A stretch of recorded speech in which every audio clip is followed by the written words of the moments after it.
Assalamualaikum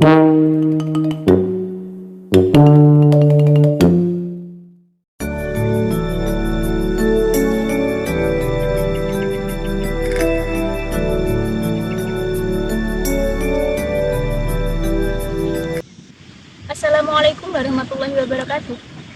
Alhamdulillahirrabbilalamin. Assalatu wassalamu ala asrafil anbiya'i wal mursalin Sayyidina Muhammad wa ala alihi washabihi ajma'in, amma ba'd. Pertama-tama, marilah kita panjatkan puja dan puji syukur kita atas kehadirat Allah Subhanahu wa taala, karena atas kehadiratnya kita dapat berkumpul di sini dalam keadaan sehat walafiat. Salam tetap tercurah limpahkan kepada junjungan kita Nabi besar Nabi Agung Nabi Muhammad SAW, yang telah membawa kita dari zaman jahiliyah menuju jalan yang terang benderang yakni agama Islam. Yang terhormat Bapak Presiden, Bapak Gubernur dan Bupati, dan seluruh masyarakat Indonesia yang berbahagia.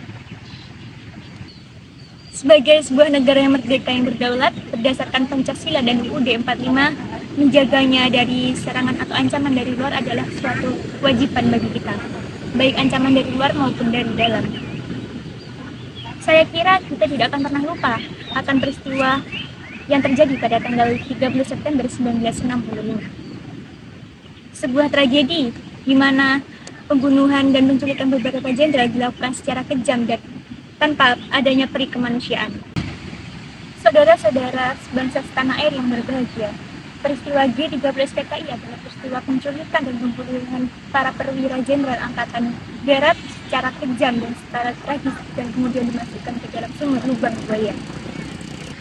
Sedangkan secara umum, peristiwa ini adalah upaya penggantian ideologi Pancasila dan pemerintahan yang sah. Di tengah persaingan antara PKI dan para angkatan darat, ternyata kesehatan presiden diberitakan menurun pada Juli 1965. Kemudian akhirnya persaingan antara PKI dan angkatan darat mencapai puncaknya pada tanggal 30 September 1965. Pada malam hari, pada tanggal 30 September 1965, para jenderal diculik dan dibunuh secara kejam. Penculikan jenderal dilakukan oleh pasukan Cakrawirawa di bawah pimpinan Letkol Untung, Komandan Batalion 1 Cakrawirawa. Cakrawirawa sendiri adalah pasukan pengawal presiden pada masa Presiden Soekarno. Saat itu mereka menguasai dua jaringan vital, yaitu RRI dan juga PN Telekomunikasi. Pada siaran radio, mereka menekankan bahwa mereka adalah pasukan intek angkatan darat yang bertugas untuk menertibkan para dewan jenderal yang ingin melakukan kudeta. Saat itu juga pasukan Dewan Revolusi sebagai demisioner kabinet Wikora juga diumumkan, dan itu membingungkan rakyat. Peristiwa ini merenggut 6 jenderal 1 perwira. Sebenarnya mereka menargetkan 7 jenderal.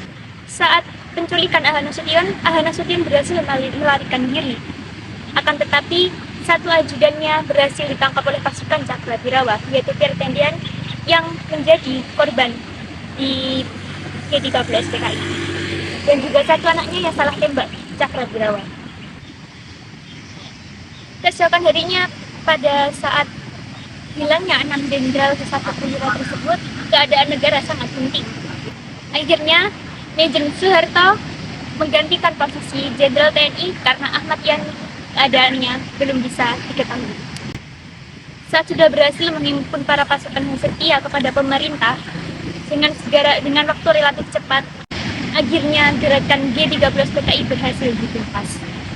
Dan akhirnya tempat-tempat persembunyian PKI berhasil ditemukan dan juga berhasil dieksekusi, dan juga Hanim Perdana Kusuma berhasil dikuasai.